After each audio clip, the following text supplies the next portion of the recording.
Hey guys, it's Glenn from glenscarcollection.com. So this year has been a big selling year for me. Typically, I've probably had over 100 cars in the last 20 years. Typically, a typical year for me is buy like 3 cars, sell 2, buy 2, sell 1.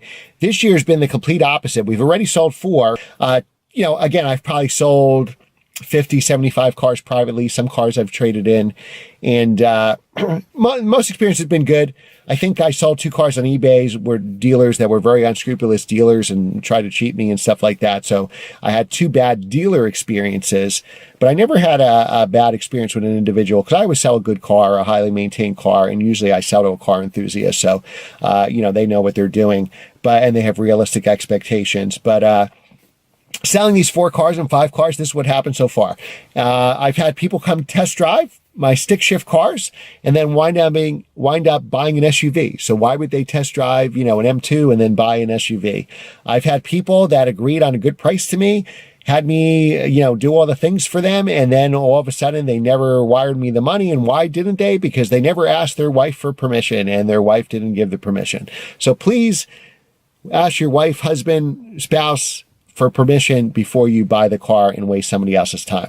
And then I've gotten the classic where people would add, and they always ask for like a million different things. So they'll be like, oh, I want this, I want that, I want a picture of this, I want a picture of that, I want a picture of this service record, picture of that service record.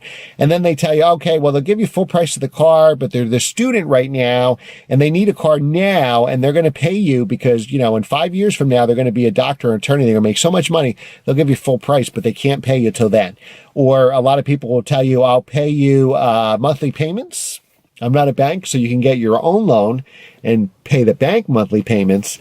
So I get my lump sum now. And then I get a lot of people for some reason, and they're car enthusiasts. So I love that they're car enthusiasts, and I would never badmouth anybody. So I'm changing the stories a little bit, but there's a lot of people saying, I'll give you half now and I'll give you half in 5 years, or I'll take the car off your hands today and I'll pay you when I get a job. I've gotten that a million times. It's like, listen, even while I was out of work for 6 months last year and I was still looking at cars for sale, and they go, oh, when I work again, I'm going to get that car. But I didn't call them up and want to come test drive it or ask for paperwork on the car when I didn't have a job yet and knew what I was going to get paid to buy one. So, and then there's always people that want to trade you their cars, and obviously their value of the car is a lot higher. So they want to trade you a fully built car. Of course, it doesn't run well because it's fully built.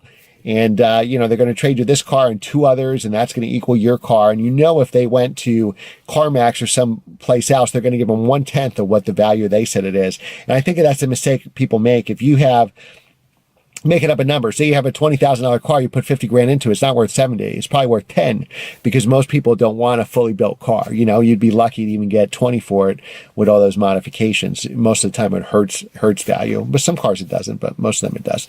So it's just been you just got to keep moving on. Sometimes it's frustrating selling cars, and a lot of people waste your time. I can't tell you how many people, even just like little things, how many people ask you if the car's still for sale. They know what the price is because it's on eBay or on a forum or cars.com. They know exactly what the price is, and they never get back to you, like with an offer or any other information. Just say, is the car still available? You say, yes.